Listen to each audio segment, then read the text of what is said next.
America has long thought of itself as a country and a people built on revolution, past tense. 1776 feels like a long time ago, but in 2025, at almost 250 years old, it feels a bit like the country is on the verge of another revolution, and it looks a lot different this time around. America's great experiment in democracy is showing signs of strain. The founders warned that this day could come, a time when our system could fail a stress test brought about by a man named Donald Trump. There are some people that really don't deserve to be taken care of, and we'll take care of them in a different way. So what happens when a nation that prides itself on checks and balances starts ignoring the checks and gets decidedly off balance? Who better to talk about all of this and more than Jeffrey Goldberg, who is editor-in-chief of The Atlantic. They've got a new issue out called The Unfinished Revolution, which takes on these questions and asks, can the ideals of 1776 survive in 2025?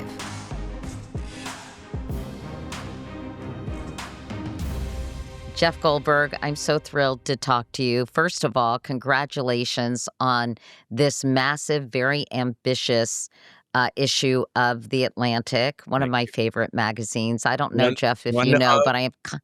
Wait, what is one of? Sorry. Name the other. I would say, yes, one of my top 2 or 3 news sources. How's that? It's getting better.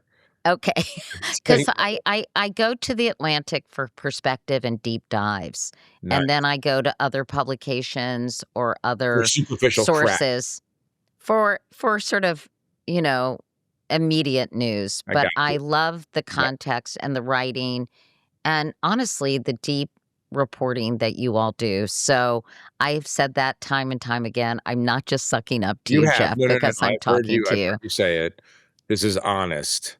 It is. And I think this November issue, as I said, is very ambitious.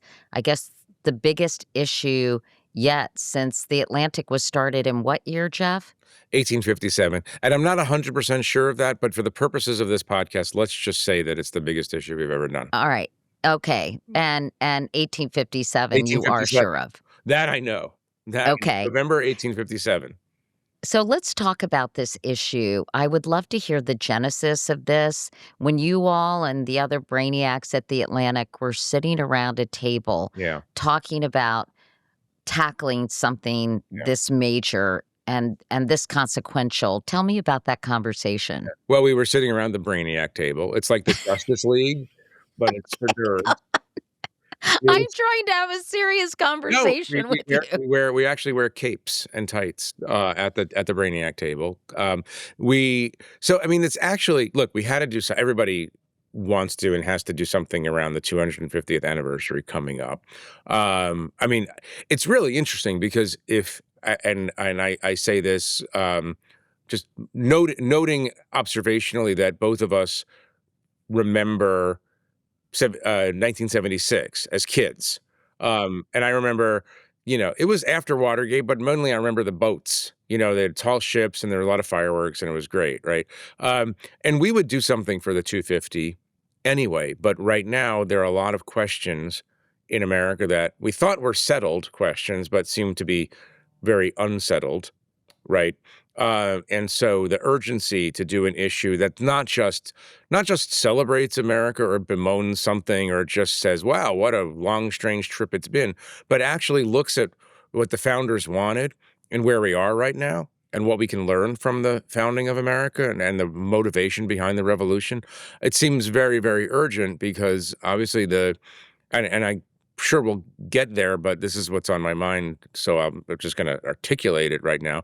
The founders were very pessimistic about human nature and designed our government and our system so that it would be protected against human ego and human desire for power and human corruption, right?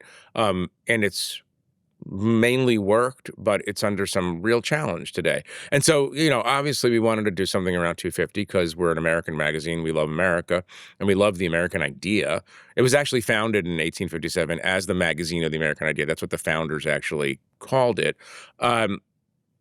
And the actual impetus was a conversation I had with Ken Burns.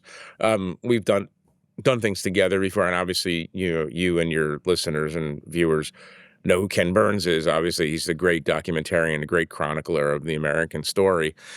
He told me, this is a long time ago already, that he was working on an American Revolution documentary for PBS. This will be out next November 16th. I think it starts airing. I think it's November 14th, but 14th we'll or double 16th. check. Yeah. Check your local listings. Thank you. I thought,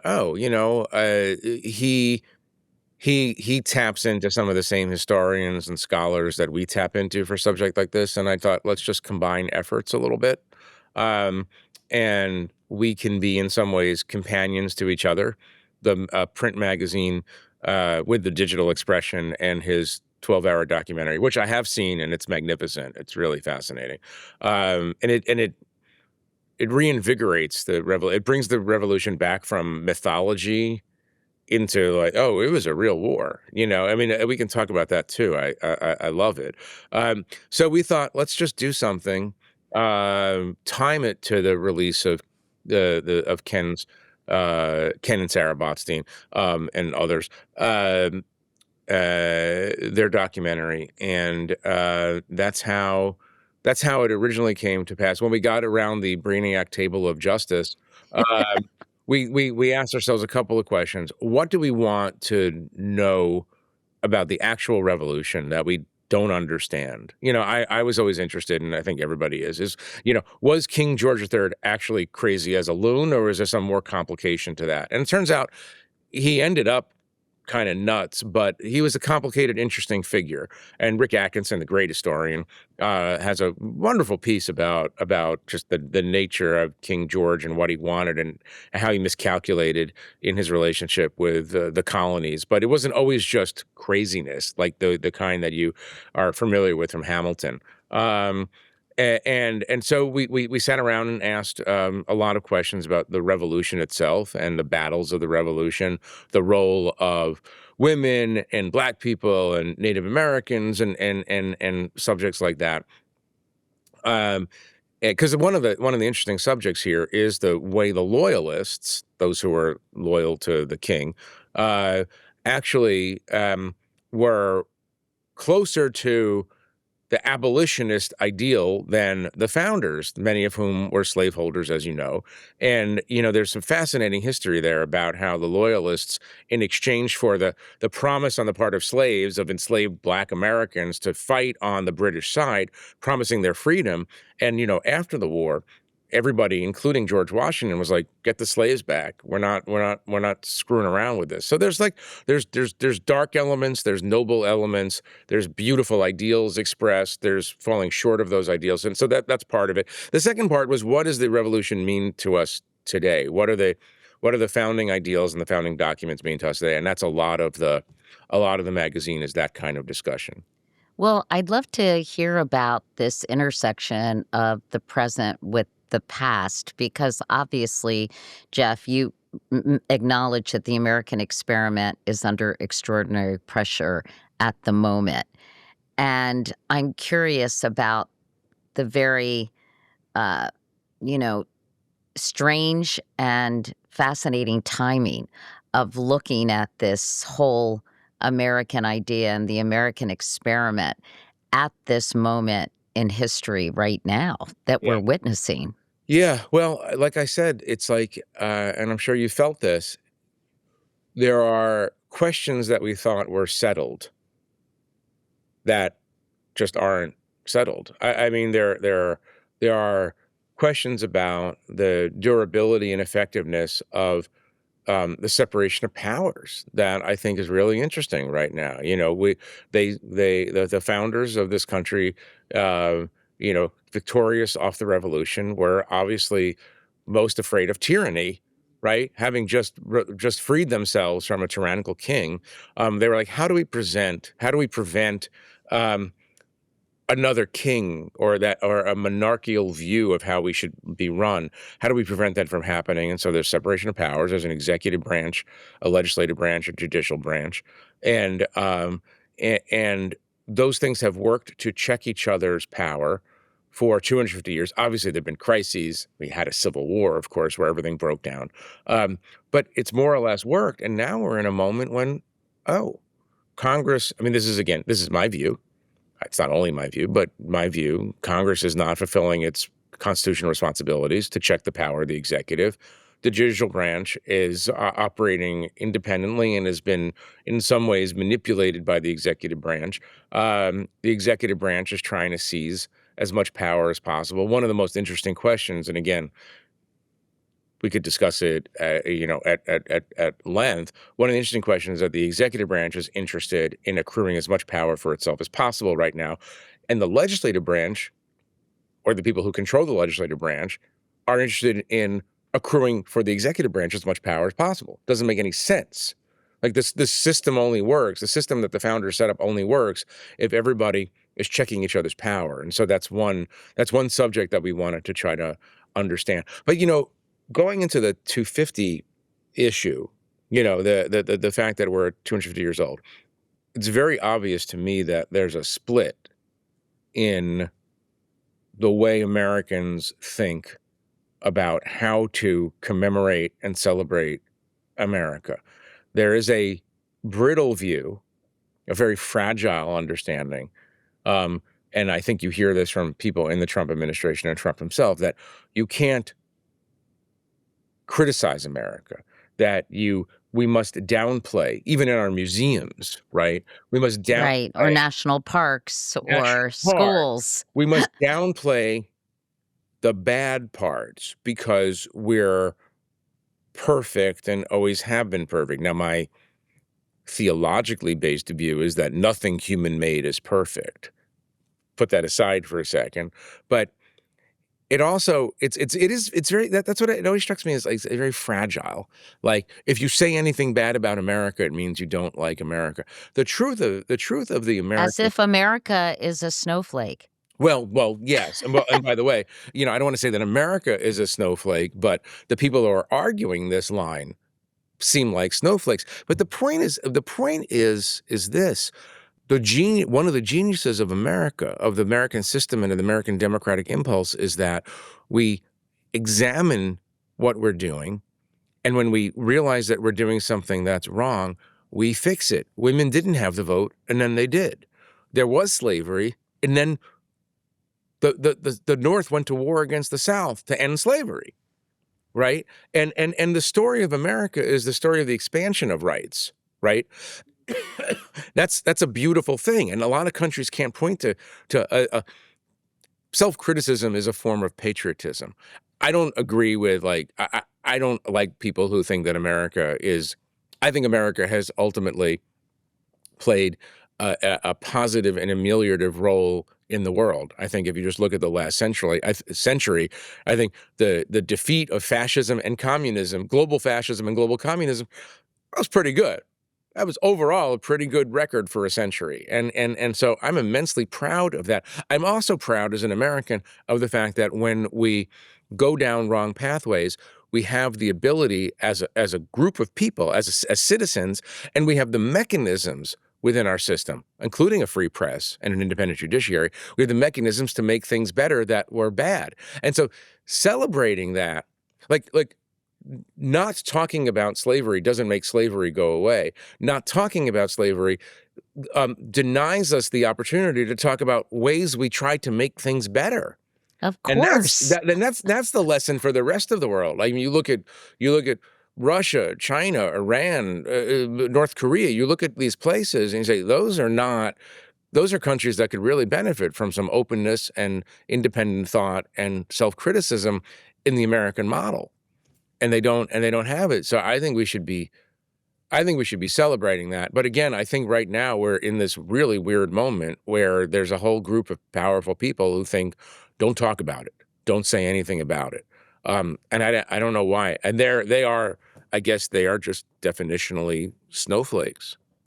Let's talk about where we went wrong. If in fact you feel we're in the midst of very disturbing times, right? When some of the principles and the goals of the founding fathers are being ignored. Yeah. Is this because the founding fathers didn't think of certain things? I mean, where Well, yeah, one thing they didn't think of, social media. I'm not even kidding. I interrupted you, but No, no, no, no, no, yeah. go ahead. No, I mean, look, James Madison, one of the most important founders, drafter of the Constitution. James Madison, he was very pessimistic about human nature.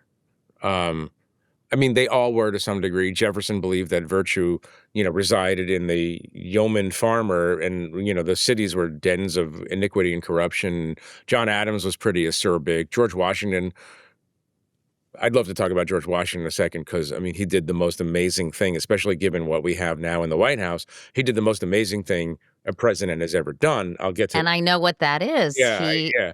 Chop down the He's cherry tree. No, he only served one term. He said when Or he didn't wanna serve a when second people term. said to him, "Why don't you just become king?" He was like, "Nope, that's you." He literally almost said, "Nope, you haven't been paying attention to what we were doing here." Thank you very much. It's very kind of you to think that I am, worthy of being your leader forever, but I would like to just go home now and somebody else can do this because I'm not actually indispensable, and everybody should take their turn running the country and then step away from power. That, and by the way, one could argue that, FDR would have run forever and maybe won forever if he had not died in 1945. But all of our presidents until today have recognized the virtue in Washington's approach to the office, which is that the White House is not their house. They're borrowing the house for a little while from the American people. Anyway, I'm diverting from I moved from Madison to Washington, and I want to come back to Madison. I'll talk about George Washington all day and defend him all day, even though there are bad parts of his record, quite obviously. But Madison was very pessimistic. So pessimistic that he thought the experiment was failing even as it was just in formation.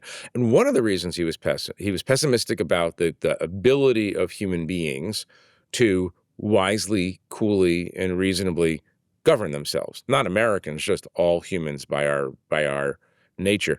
And Madison worried, this is fascinating given where we are now, Madison worried that the innovation of the daily newspaper was going to kill our democracy once and for all because the people would be given too much information to rationally process.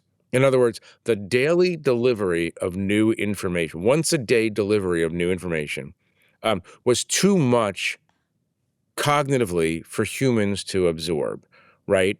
It turns How prescient, right? It turns out, we adjusted fairly well to the daily newspaper, but to me, it's an open question. Can we adjust to our new reality of endless torrents of information, good information and bad information? So you throw in, so it's, and I'll give you an example. I've always thought about this one as an interesting example of something that couldn't happen in the social media era.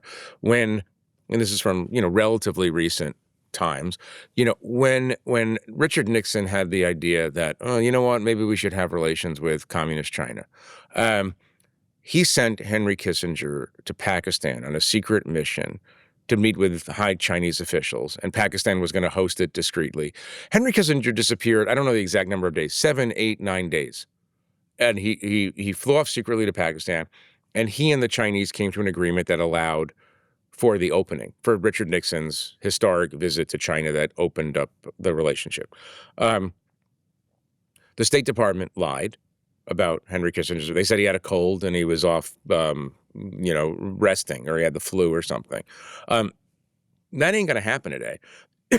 One can argue that that's misleading the American people, not telling them what our Secretary of State is doing. But you know what? If people had found out, the deal would never have been done. And in this age, we expect to know everything about where people are all the time. And it's a minor example ultimately, but it's so interesting to me because I mean, the Constitutional Convention wouldn't have worked if it had been covered and discussed the way social media discusses things today. So we're paralyzed by social media, we're confused by social media, and we're angered by social media in a way that makes cool, rational, civically minded decision making really, really difficult. And so that's one thing that we have today that they didn't have to deal with back in the day. And do you think James Madison would ever envision, Jeff, a time when there is no common understanding of truth? You know, that the facts are manipulated depending on whose side they suit, right? Yeah. And facts are just no longer facts, or the truth is no longer Yeah. truth, or they're versions of it. Um, do you think that's one of the primary reasons that our democracy is under such strain? Yeah, I mean, it's a little bit more complicated answer because back in those days, I mean, we and this is one of the interesting things about what Ken Burns does and what I think we try to do in the issue. We try to bring the revolution and the revolutionary period back into history and strip it of some of its myth. I mean, the founders were also ordinary men who had resentments and angers, and the press was there was dirty stuff going on, and there was calumny, and there was accusation, and there was libel. Remember how Hamilton died? I mean, like, these guys were not, they weren't a bunch of Dalai Lamas sitting there, selflessly trying to make decisions only in the best interest of the people. So the press was filled with yellow journalism back then. But what was different is that I do believe what was true in 1776 was also true in the 70s and 80s and 90s of the previous century, is that there was more or less a shared reality. Like, here, this is a thing that is true, and this is a thing that's not true, right? By the way, we haven't even gotten to the subject of what would the founders of America make of the possibility of AI, AGI, and the idea and deep fakery. I mean, I don't, what we're doing right now is we're performing a completely unregulated experiment on the stress points of democracy, right? And the stress points of human reality. Like how much pressure can we put reality under before it just splinters apart? And I think that's what you're getting at. We don't have a. You want to hear a great example? Sure. I'll give you a great example. 250 years ago, George Washington mandated that the soldiers of the Continental Army be vaccinated, inoculated against smallpox. There was less controversy over that mandate 250 years ago than there's controversy about vaccines today. I always think, when I think about this one, I always think about the line popularized by President Obama: "The arc of history is long, but it bends toward justice." Or you could say the arc of history is long, but it bends toward knowledge. Isn't it amazing that we have a president today, or a president surrounded by some people in his cabinet today, who have less faith in the science of vaccination than George Washington? And I don't know if some people know this, but vaccination back in those days, inoculation, wasn't some you go to CVS and you get a shot. I mean, they would scrape, pus from the wound, from the smallpox of living people, and then spread that pus make a cut into another person's arm and spread that pus. It was horrible. I'm glad I haven't eaten breakfast No, yet. but I mean, No, but it's yeah. it was horrible. But people all right, so George Washington studied what the doctors of the day said. Here's why we think it works. Here's why you have to protect your army against smallpox. And then everybody was like, well, okay, if that's what the experts of the day say, we're going to do it. And Believe me, I've been so upset about this assault on science, Jeff, Yeah. and on But where on are we in expertise, knowledge, right? knowledge and expertise writ large, right? Yeah, where are we, when I mean, look, by the way, I get it. Um, Scientists make mistakes, doctors make mistakes. You know that, I know that, everybody knows that. Uh, but I don't know. I always think of it this way. If I went to 100 doctors and 99 told me that I had emphysema and one said, "No, you're just having an allergic reaction to beef lo mein," I would be like, I'm gonna go with the 99. You know what I mean? I wouldn't. I don't know why I said beef lo mein. I guess it's You lunchtime. must have had that It's for lunchtime. dinner. And it's like we're living in an age, and this goes exactly to your point, the splintering, where it's like we don't share a reality that holds for all of us that vaccines are a good and not a bad. Yes, sometimes vaccines go awry. We know that. Our doctors know that.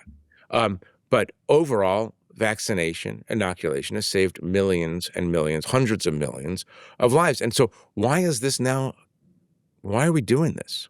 It almost goes to our capacity to appreciate our mistakes in the past, right? There's a similar ethos at work where you can't acknowledge that the United States, science, people are not perfect and mistakes are made. I think the question is, what do you do with those mistakes? Do you acknowledge them? Do you try to improve on the situation? Do you look at the sort of the greater good? I mean, it's just a very, very strange time. But Jeff, I want to ask you about some of the specific writers because there's some wonderful themes in this issue. Fenton O'Toole writes that Alexander Hamilton, perhaps prophetically, quote, suggested that citizens needed politicians who had courage and magnanimity, enough to serve them at the peril of their displeasure, and that he had a ready-made term for the sheer cowardice of so many legislators in today's Congress, and that is servile pliancy. I think so many people have been shocked by what could be described as servile pliancy in Congress. And you talked earlier about them abdicating their role and basically serving the purpose of bolstering the executive branch. And, you know, I've talked to many smart people about this, Jeff, and there really doesn't seem to be any explanation other than a desperate desire to maintain power and a fear of being primaried, essentially. Yeah. I mean, I look, it's cowardice all the way down. There is an understandable explanation and a pathetic explanation. You've articulated the pathetic explanation. They want to keep their jobs, right? At the cost of selling their souls, right? They want to be in power. They want the trappings of power, and they don't want to be primaried. That's the malignant explanation. The kind of understandable explanation is they literally fear for their physical safety and for the safety of their families, as they should, because in the social media age, I go back to I always go back to like what it was like when we both started as reporters. In the old days, lunatics who believed that the IRS had planted a chip in their brain and was spying on them, or believed whatever, that the government was hiding Martians. They would, you would find them sometimes as a reporter standing outside a federal building, handing out 8-page tracts, typed single-space tracts, and you're like, okay, thanks a lot. Now those people have podcasts with millions of listeners. They have websites. They move that information throughout so in other words, it's very, very easy to form a mob using the tools of social media. And if you're a legislator who doesn't have personal protection, doesn't have, Capitol Police outside your house or Secret Service or whatever, and you live in a deep pro-Trump state, and you're and you know that the people in your state are being inundated with messages about how you're not just a bad legislator or a mistaken whatever, but you're a traitor, you're an enemy, you're this, you're that, you're trying to destroy American civilization, you're trying to destroy Christianity, you're trying to destroy whatever. That's nerve-wracking. I understand it. I also believe, like, if you can't live inside that tension and live with that level of danger, get out of the business of trying to represent the people. And you're not fulfilling your oath to defend the Constitution. But I think you're touching on something, Jeff, that in many ways, other than fear, some of these members of Congress think they are serving their constituents because their constituents are being served things that are then putting pressure on their representatives, if that makes sense. It's the opposite of a virtuous cycle. Yeah, but let me delineate between two issues. One is, we're not talking about the battle of conservative and liberal ideas, right? Like, if you're a red state legislator and your constituents are conservative and believe in a certain vision of how government should run, the role of business, the whole range of social and cultural issues, and you represent their views, you probably already have those views anyway because you've been elected into power by that state. That's fine. That's the American system. Like, American democracy works best when liberal ideas and conservative ideas are coming into collision and publicly vented so that people can see what the options are. I'm talking about, I'm talking about something else, which is, you're an elected legislator. You're supposed to function as a member of the legislative branch, which means checking the power of the other two branches, standing for transparency and fighting corruption, believing that the government should employ the best people, not people who are friends or donors to the president. I mean, those are not ideological issues. That's just corruption versus non-corruption, right? So, like, you could be the most conservative person on the planet and support Donald Trump's vision of X or Y or Z, and also say, but no, we're not taking planes. We're not taking a 747 from the authoritarian regime in Qatar and then doing business deals with them on the side. Like, that's not ideological. That's right, wrong. I it's think just like that right and wrong. Like what? There's no conservative. I mean, there is no, theoretically, there's no liberal view of presidential self-dealing or a conservative view of presidential self-dealing. Remember what happened? How did the Watergate drama end? A bunch of Republicans on the Hill said, "All right, that's it, Nixon, you got to go. you've crossed the line. You crossed the line, and we're not doing this anymore." And this is the story of our age. I mean, and here's the thing. You know these guys. I know these guys. I know Lindsey Graham, really. I know that Lindsey Graham in another age would have been standing right next to John McCain as John McCain said, we're not taking a plane from Qatar to use as Air Force One. What are you guys, out of your minds? But everybody just rolls with it now. It almost makes me cry when I think of, where are the John McCains, Jeff? Where are the people? And what the hell has happened to Lindsey Graham and all these Republicans who are turning a blind eye, or even worse, supporting these kinds of actions that are either, corrupt, unconstitutional? I mean, we could go down a laundry list of descriptions.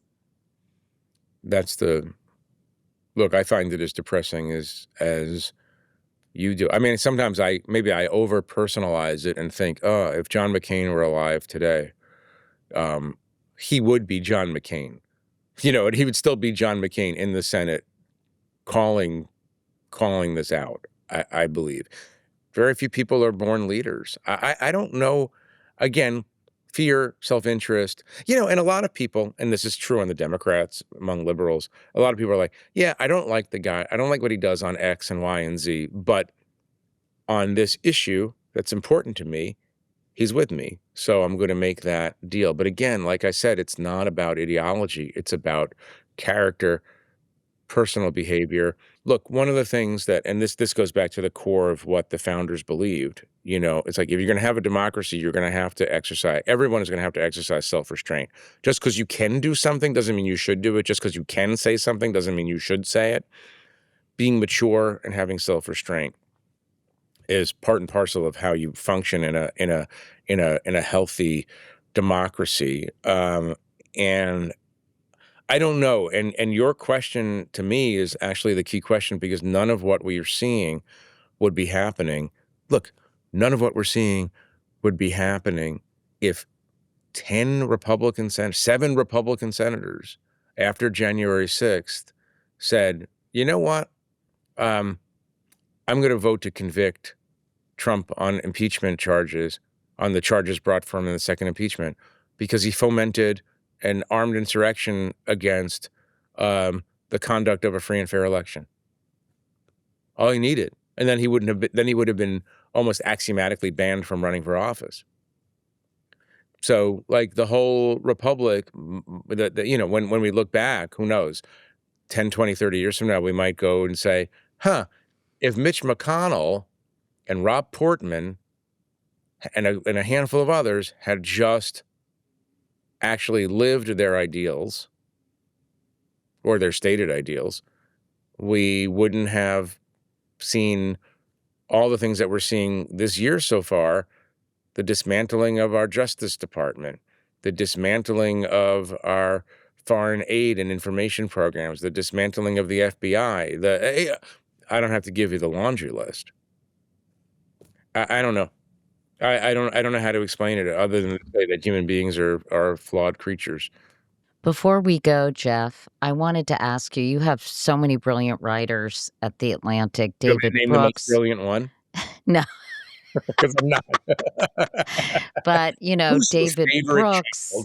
child? David Brooks and Ann Applebaum, and honestly, Franklin, I'm a big fan of, and I know his wife, so I wanted to give him a shout out. And I know he's I'm a doing big a fan piece too. on a lot of federal employees who were fired. But, I guess the question is, you do this big issue, Jeff.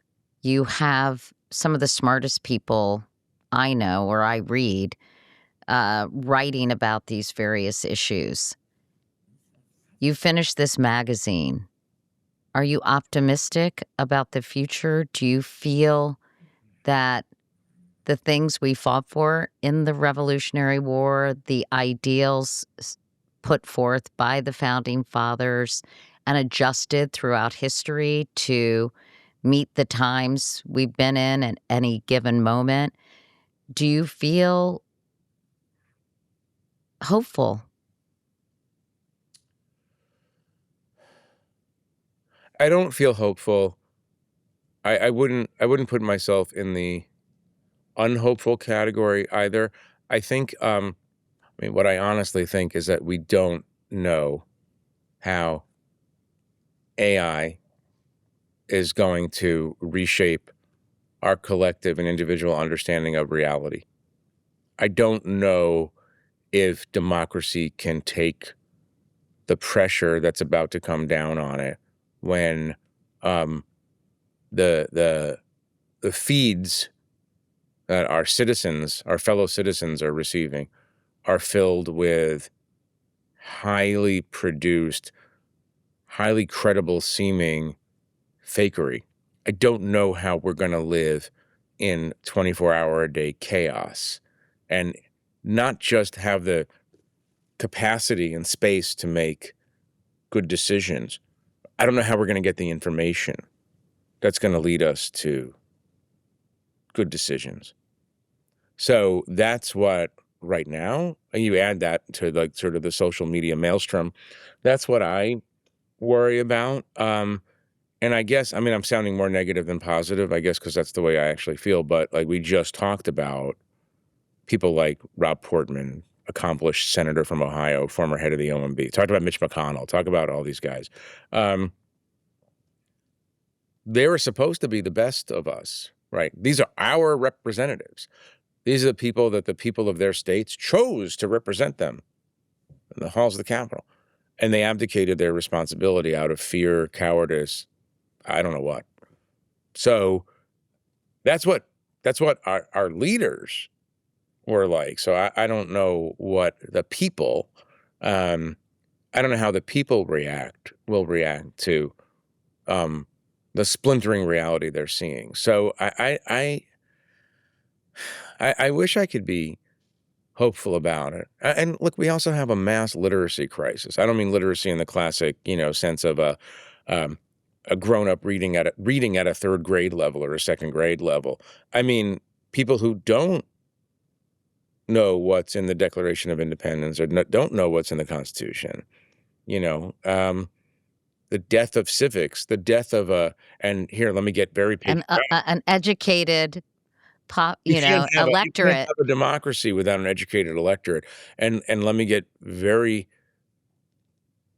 patriotic here. The founders of the country, despite their huge flaws, set up, in theory, the best system that any human being could come up with for the maintenance and growth of a great nation. And we got to listen. We got to listen to them.